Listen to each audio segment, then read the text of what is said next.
Hello fellow airplane collectors, welcome back to another video. It's your host Ray. Today I've got the Alaska Airlines Airbus A321NEO engine options in 1:400 scale made by Gemini Jets. I don't have much to say about this model. It's pretty good, other than a few things I'd like to point out, mostly the engines. But otherwise, paints, colors, everything else lines up just right. Yeah, there's a decent bit to cover, and I don't want to waste too much time like I have in my other videos, so let's jump right into it. First, I'll go over the box, then I'll go over the model itself. So you got the front of the box, nothing too special there. Here's the bottom. Here's the right. Here's the top. Here is the left. And here is the back. If I went too quickly, then feel free to rewind and have a closer look. Now, you have an access flap here that allows you to see the model, which, that's pretty cool how Gemini Jets does that. And there's always information here on most models about the airplane and the model itself. So if you want to take a second to read this, feel free to do so. However, I'm not going to wait for you to do that, so you're going to need to pause the video. If it's too hard for you to read, then feel free to take a screenshot and then zoom in on it from there. Alright, let's get the model out of the box.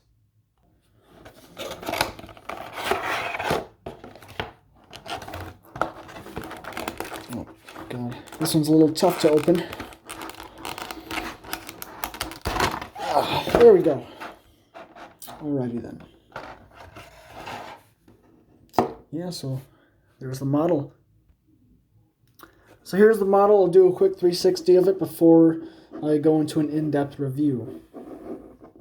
That constant scratching you hear is the front nose wheel scratching up against my desk. This is the back of the model.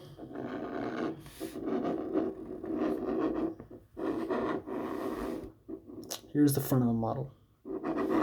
I'd like to point out that the paints look a little bit dark. The color looks a little bit darker than usual, which is honestly kind of weird. Let me try and adjust that for you. Color looks a little dark because the way my room is set up, but trust me, the colors are just fine. So we'll start up with the front of the aircraft, if you can see that. There we go.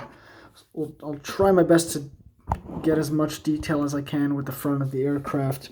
Here's the front of the aircraft. You got the door. I think it's positioned a little high on the fuselage than what it's supposed to be, but honestly, it's not that big of a deal.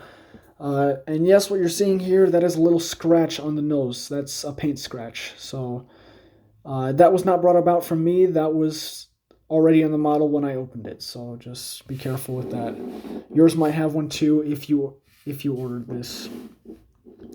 Your huge Alaska title, and is that another scratch? Let me check. Yes, that's another scratch. Ugh, that's kind of ugly. Yeah, another scratch already. Getting a little upset. Anyway, let's keep moving on. You've got the front of the aircraft. You got the. I already did everything up here. No group logos or anything up there. And of course, the antenna looks fine. Fits okay. Here is your huge new engine options engine. Looks kind of molded bad, I guess. The fan blades don't spin, which it would be cool if they did, but they don't. Here's what the right one looks like. They're shaded in sort of lighter gray color. It's just my camera's being annoying and not cooperating and it's showing colors that are darker than the ones that are actually present. Here's the wing. All the details are molded on correctly. Looks nice. And here's the side view of the engine. Here's the winglet. Doesn't look the best, doesn't look the worst. I'd still recommend getting this model if you're touchy about the winglets like I am. And of course, getting towards the back, you've got the Wi-Fi dome. This one is actually staying on, unlike the other A321NEO that I own. That one fell off.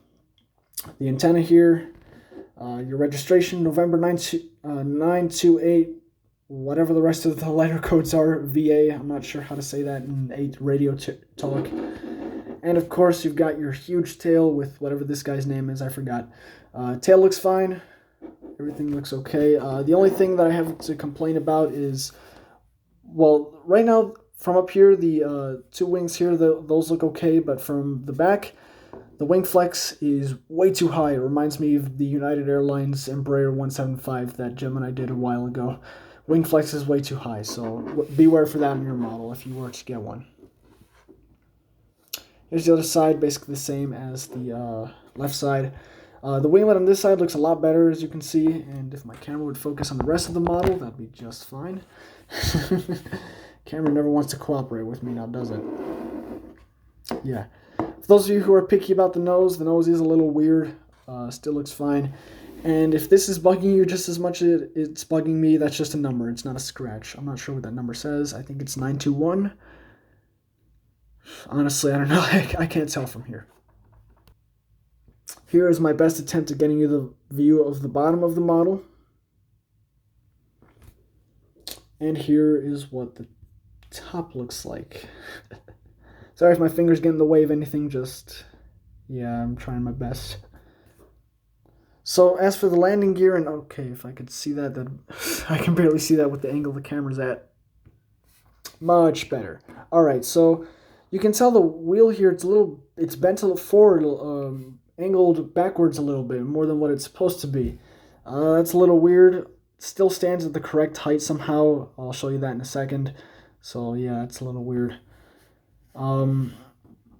Here's what the rest of the bottom looks like. Not too many details down there, but that's not a complaint. There's not too many details needed anyway, so yeah. The camera would focus. The wheels on the right gear do roll, but the left one, they're really stiff. That's a common problem for Gemini Jets models. The wheels can be stiff on a few of them. God, I don't even know what happened with the landing gear. You can tell that there's 2 gaps here and only 1 gap here, so that's not really supposed to happen.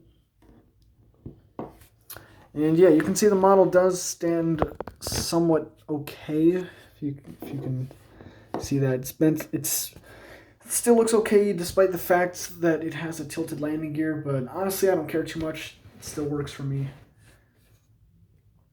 So yeah, this model is somewhat cheap still, available at the Alaska Airlines company store. I recommend buying it there if anywhere. But it's not worth more than $50 US, so anything less than $50 US, if you pay in a different currency, then you're gonna have to do some calculations to see what it equates to in your currency. So yeah. But yeah, that's it for the review. If you have any questions, feel free to ask me down below in the comment section. I'll try and answer them to the best of my ability. Overall, it is a decent model. I recommend it. If you want to get it, then get it.